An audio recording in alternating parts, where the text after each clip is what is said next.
No, Inspector Wood. Good to meet you, Acting Inspector. Sorry. You're not the same gentleman I was when I spoke to Mr. Meadow outside, are you? Yeah, I was actually. Were you? Oh, right. You seem a lot shorter. I'm sure the guy was a lot taller. My mistake. Come on in, let's have a chat. Okay, brilliant. And who are you? Hello, I'm Sergeant Goodwin. And why are you here? I'm just accompanying the acting inspector. For what reason?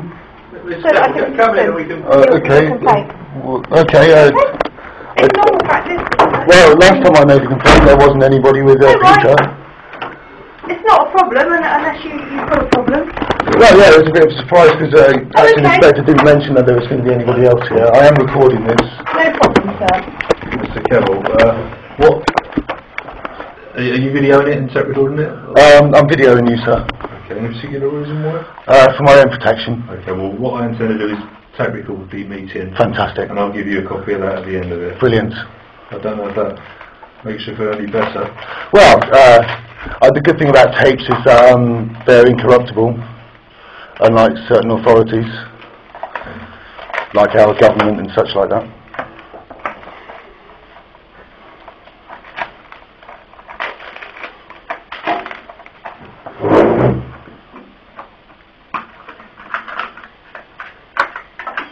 It's purely procedural when we talk about complaint letters. Alright, then how come Peter Meadow didn't record the complaint that I've already lodged? No, it's purely procedural that we have probably 2 officers present. Oh, right.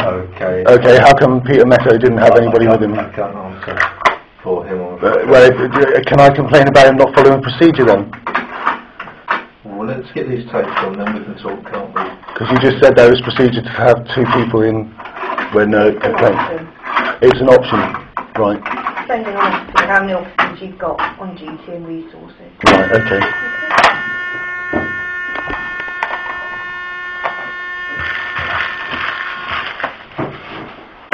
Okay then, so it's 21 minutes past 1 on the 16th of April. Okay, we're here today because you want to make a complaint. That's correct. If you could tell us what you want to complain about, and we can... Right, it's about the same situation that Andrew Gill was in about yesterday, but he's spoken to you, so you've got the dates for that, from the actual situation where 2 constables arrived when he phoned them to ask for their protection. Yes. Yes. Well, whilst they were interviewing, they said that they were interviewing people up and down my street. I was actually requesting the male, the constable, who was standing there not speaking, not doing anything, and I said, "Sir, I have a criminal complaint I'd like to talk to you about." And he just smiled at me and ignored me. And I said, "Sir, please, I've got some information that I need to pass on to you because I want to make a complaint." To which I think her name's Hansford, is it? Or the WPC said, she told me to shut up, and if I kept on talking, she'd have me done for obstruction. I asked under what law, to which she totally ignored me.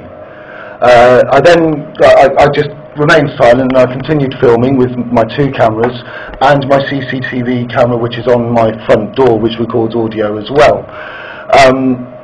With that, when they arrived as well, the guy who phoned them, was not the first person they spoke to. They immediately approached a gentleman who claimed to be a court bailiff, and he claimed he had a warrant. Now, can you tell me if that's a court warrant?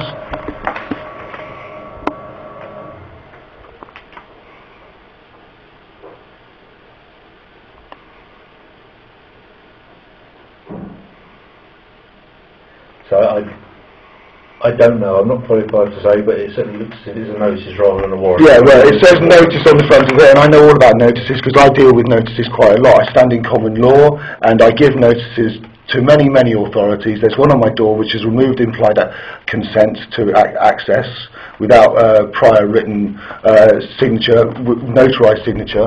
The gentleman, this is why I have the complaints, because I've got it recorded on DVD, that the man who gave me this notice, put this notice through my door, because this is the complaint that I've got,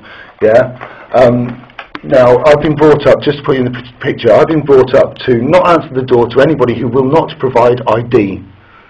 And that's quite a standard thing, isn't it? Because you don't want criminals trying to get into your house or anything like that.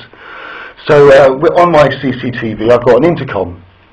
There was a knock on my door, and I said, hello, and there's a man who stayed out of the way of the camera. I said, who is it? And he said, Court Baliff. I said to him, oh, okay, can you show an ID to me on the camera, please, just to make sure that you are who you say you are. With that, he refused. He said, no, just open the door so we can speak face to face. I said, I can't open the door until I know who you are. He said, well, I'm a court bailiff. Can we not be messing about, please? I just want to talk to you. I want to deal with this properly. I said to him then, can you tell me, because I say, have you got a piece of paper on you? He said, yes. I said, can you tell me what the name is on the piece of paper? To which he told me he couldn't read. Yeah? So I then said, well, is that normal practice to send bailiffs around who can't read? Yeah? To which I asked him then if he'd noticed the notice on my door, because if you don't notice a notice, you accept the terms and conditions. I mean, you've all seen these contractual notices in private car parks where it says if you park here, you're agreeing to the terms and conditions. Well, I've got exactly the same thing, because we've all got the same rights, because we're all equal under the law, are we not? Okay, yeah. Yeah, right. So the guy posted this through my door and then left. I phoned Andy because he said if I had any problems with these false bailiffs coming to me, I should phone him and he'd come and video it for me. The guy walked away, so I then left my house and I walked up the road. Yeah, I saw Andy on the top, I think it's Camp Road, and he picked me up, to which I got in his vehicle and then we drove down, and I wanted to get a record of this gentleman who refused to show me any ID, refused to actually confirm whether he was a court bailiff or not. With this document here, that is not proof of him being a court bailiff as far as I'm concerned. So now I'm saying that he breached my peace. When I got out, he came towards me in a very aggressive manner, telling me that I did not have permission to film him in the public space, that he was an officer of the court, to which he still refused to show me any ID. Yeah, and then I handed the camera over to Andy, and I got back in my house because I felt very, very threatened. He's a very big man. Yeah, he touched me on 4 occasions, and with experience from working with police, if I just touch you without your permission, I could get arrested. Yeah, and that's deemed common assault. So I'm putting a claim in against this man for common assault, please.